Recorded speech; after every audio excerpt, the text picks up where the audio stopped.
Olá a todas e a todos que acompanham a plataforma Elencos Atualiza. Sejam muito bem-vindos à nossa análise semanal do informativo. Olá a todos! Hoje, a gente tem um material riquíssimo que nos permite discutir um tema central, né?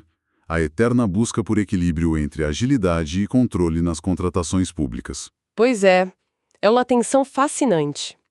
De um lado, a necessidade da máquina pública ser rápida, ser eficiente. Claro. Do outro, a obrigação de ser transparente, isonômica e, claro, rigorosa com o dinheiro público. Os julgados e a notícia desta semana são um retrato perfeito desse cabo de guerra. Exatamente. Nosso roteiro de hoje reflete bem isso. A gente vai começar com uma novidade legislativa que promete acelerar as compras. O novo sistema de compras expressas. O SIX. Isso.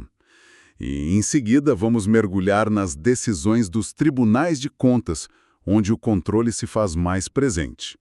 Vamos dar uma atenção especial a um acórdão do TCU que é, uma verdadeira aula sobre o princípio da segregação de funções. Fundamental. E também é um caso do TCE de Minas Gerais que traz um alerta muito prático, muito direto para a atuação dos pregoeiros no dia a dia. Vamos começar a destrinchar esses pontos? Vamos lá. São temas que impactam diretamente quem está na ponta, seja planejando uma licitação, seja conduzindo um pregão. Entender a lógica por trás de cada decisão é o que transforma o conhecimento numa ferramenta de trabalho segura. Perfeito. Então vamos ao primeiro ponto, o lado da agilidade. A notícia da semana é a sanção da Lei nº 15.266, de 21 de novembro de 2025. O que essa lei traz de novo, afinal, para o universo das compras públicas? Então ela cria o Sistema de Compras Expressas, o SIX. A ideia é ter uma plataforma eletrônica específica para aquisição de bens e serviços padronizados. Ah, entendi. Pensa naquelas compras rotineiras, sabe, de baixo valor que todo órgão público faz. Material de escritório, pequenos serviços de manutenção, itens de copa e cozinha. Coisas do dia a dia. Exato.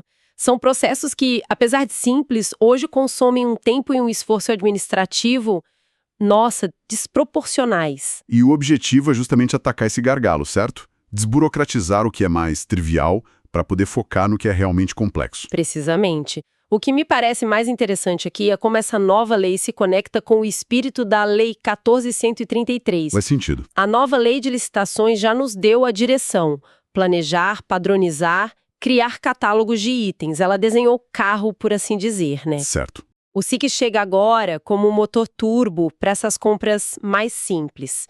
É a ferramenta que faltava para executar na prática aquela orientação de eficiência que a lei-mãe estabeleceu. Faz todo sentido. A lei também menciona a expansão do programa Contrata Mais Brasil.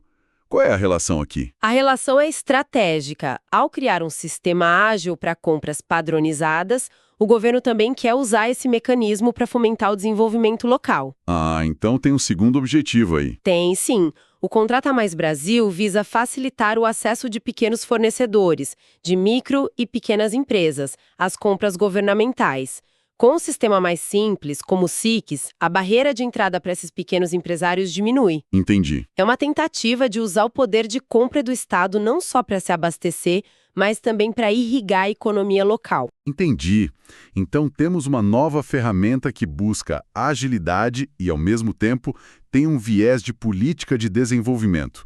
Bom, agora vamos mudar o foco para o outro lado da balança, o controle. O controle. Começando pelas decisões do Tribunal de Contas da União do Boletim 565. A primeira delas, o Acórdão 2612 de 2025 do plenário, trata de Vale Alimentação. É um tema recorrente, mas com uma abordagem importante.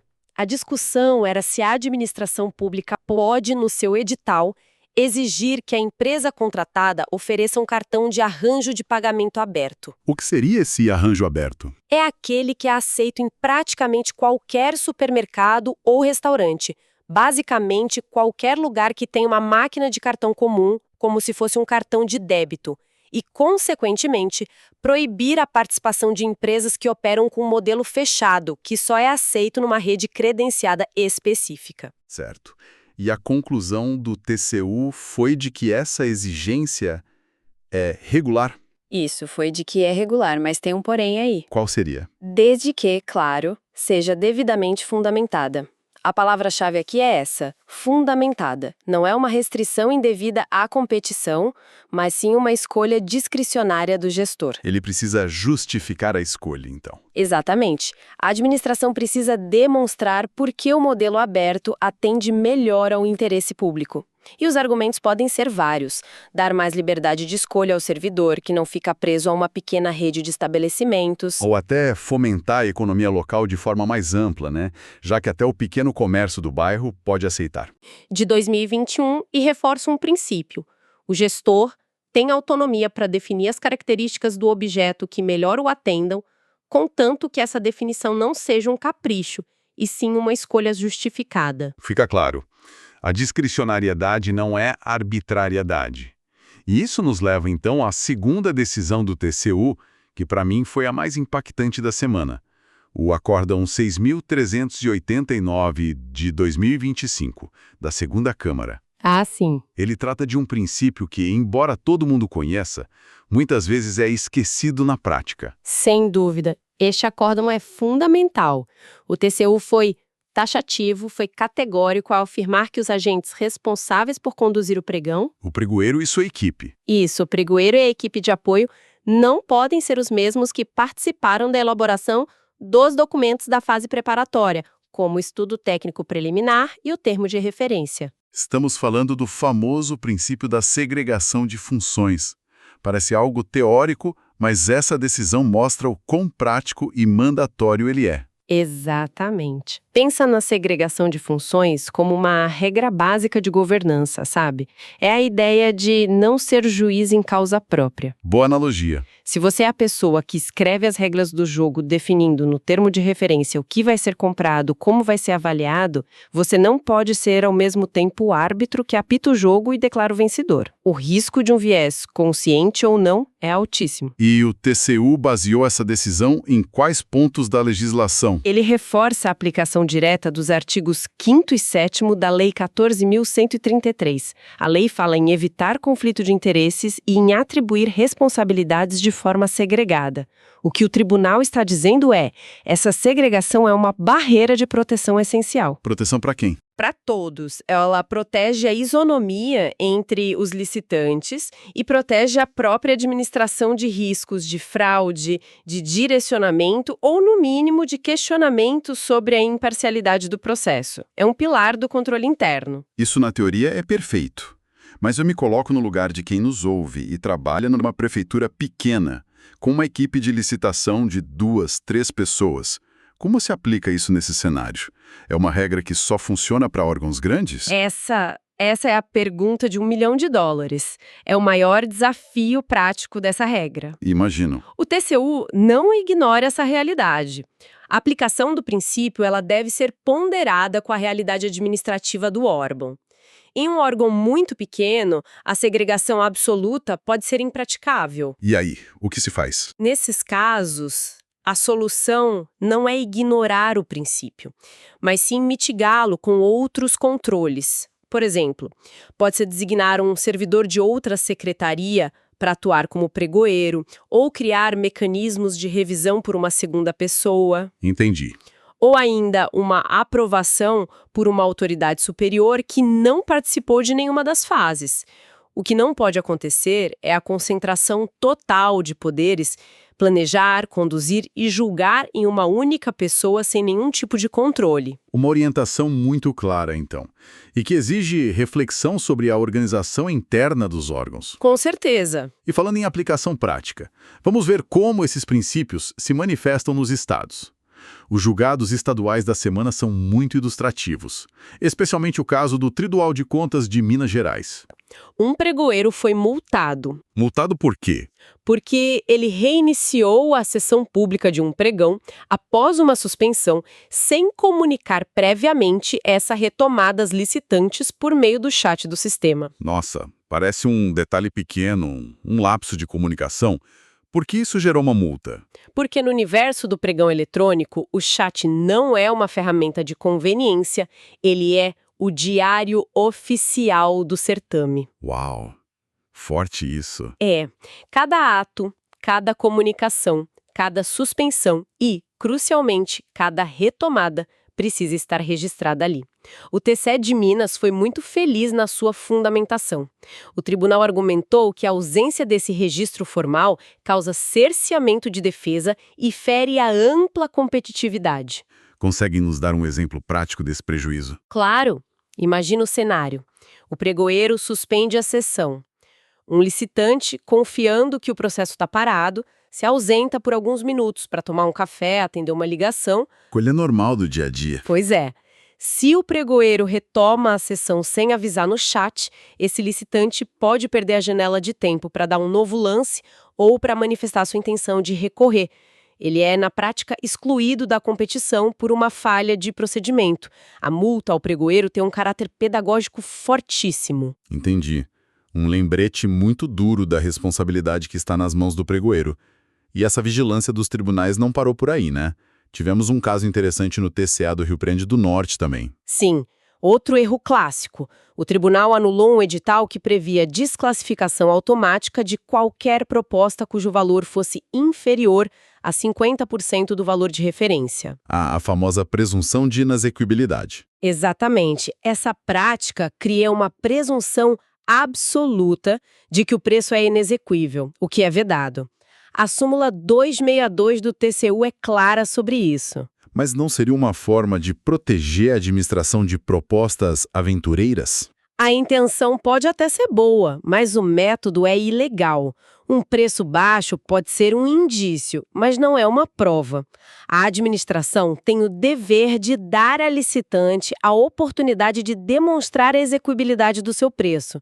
Desclassificá-la automaticamente, sem chance de defesa, fere de morte o princípio da busca pela proposta mais vantajosa. Entendi.